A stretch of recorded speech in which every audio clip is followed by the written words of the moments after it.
ელენე ახვლედიანი, გამორჩეული ქართველი ფერმწერი, გრაფიკოსი, თეატრისა და კინოს მხატვარი, რომლის სახელიც მე-20 საუკუნის ხელოვნების სიმბოლოდ იქცა.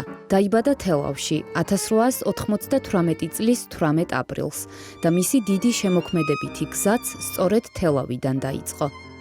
მომავალი ხელოვანის ნიჭი პირველად მისმა მასწავლებელმა, ცნობილმა მწერალმა ვასილ ბარნოვმა შეამჩნია.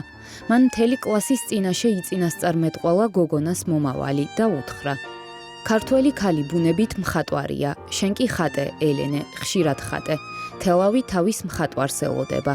ეს სიტყვები ერთგვარ კურთხევად იქცა იმ დიდი შემოქმედისთვის, რომელმაც მოგვიანებით ქართული ხელოვნების ისტორიაში სრულიად ახალი ფურცელი დაწერა.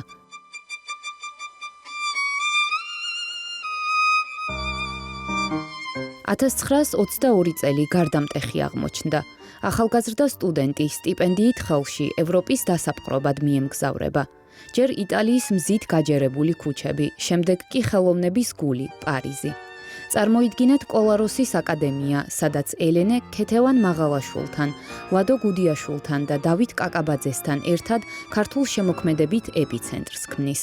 სწორედ იქ მონპარნასის ბოჰემურ გარემოში მისმა ტილოებმა თავად პაბლო პიკასოს ყურადღება მიიპყრო. კახეთი ზამთარი. ამ ნახატმა პიკასოს აგრძნობინა ის სითბო, რომელსაც მხოლოდ ქართული მიწა ასხივებს.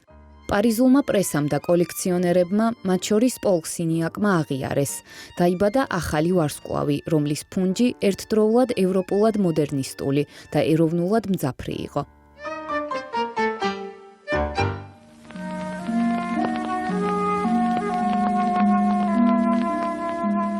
თუმცა პარიზის ბრწყინვალებაზე ძლიერი დედის მონატრება და სამშობლოს სიყვარული აღმოჩნდა.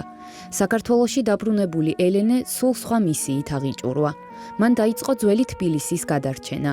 იმ დროს, როცა ქალაქის ისტორიული იერსახე საფრთხის ქვეშ იყო, მხატვარი თითოეულ აივანს, თითოეულ მოჩუქურთმებულ კიბეს ტილოზე აცოცხლებდა.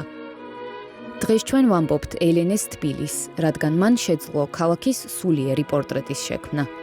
ცოტა სევდიანი, ძალიან თბილი და მარადიულად ცოცხალი. მისი ნახატები მოგვიანებით არქიტექტორებისთვისაც კი გზამკვლევი გახდა დედაქალაქის რეკონსტრუქციისას. მან დაგვანახა, რომ სილამაზე უბრალოებაშია, ვიწრო ქუჩებში, თოვლიან სახურავებსა და მეზობლების საუბარში. ელენეს შემოქმედება ჩარჩოებში არასდროს ეტეოდა. 1928 წლიდან მან კოტე მარჯანიშვილის გვერდით თეატრალური სცენის ჯადოსნური სამყარო აღმოაჩინა და 70-ზე მეტი სპექტაკლი გააფორმა. მისი სახელოსნო კი, რომელიც 1939 წელს მიიღო, ნამდვილ პატარა საქართველოდ გადაიქცა.